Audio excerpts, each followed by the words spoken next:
Last time, we looked at how 3D printing makes personalized drugs possible.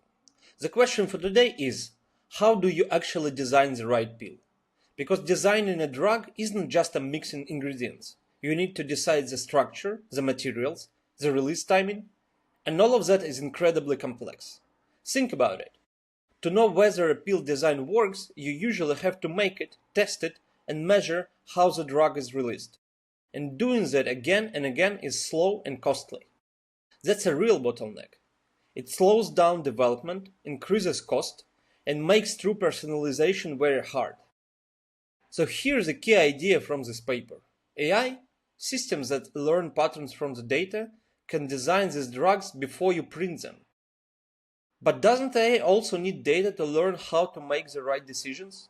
In general, yes, but AI doesn't learn only from printing thousands of real pills. It learns from a combination of existing pharmaceutical data, simulations, and smaller number of real experiments.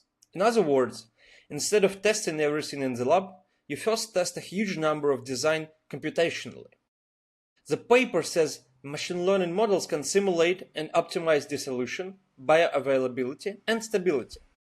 Dissolution just means how fast the drug leaves the pill and become available in the body.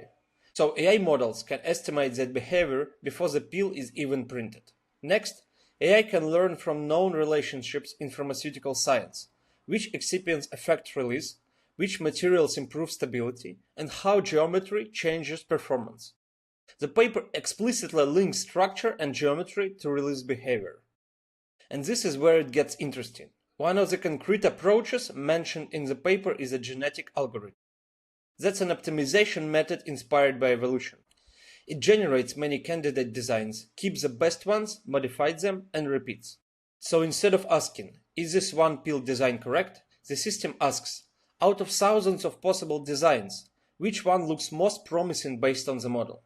That's a much more realistic way to search a huge design space. And when it comes to manufacturing, deep learning models that learn complex patterns from the data can also tune the printing process itself. The paper mentions temperature, extrusion speed, and layer thickness. So AI works here as a prediction and search system. It uses past data, simulated behavior, and limited real-world testing to narrow down which pills design are worth actually printing. The key takeaway here is this. AI doesn't remove experiments. It makes experiments far more selective. Instead of printing everything, you print only the best candidates. If you want the deeper technical details, read the paper, link in the description.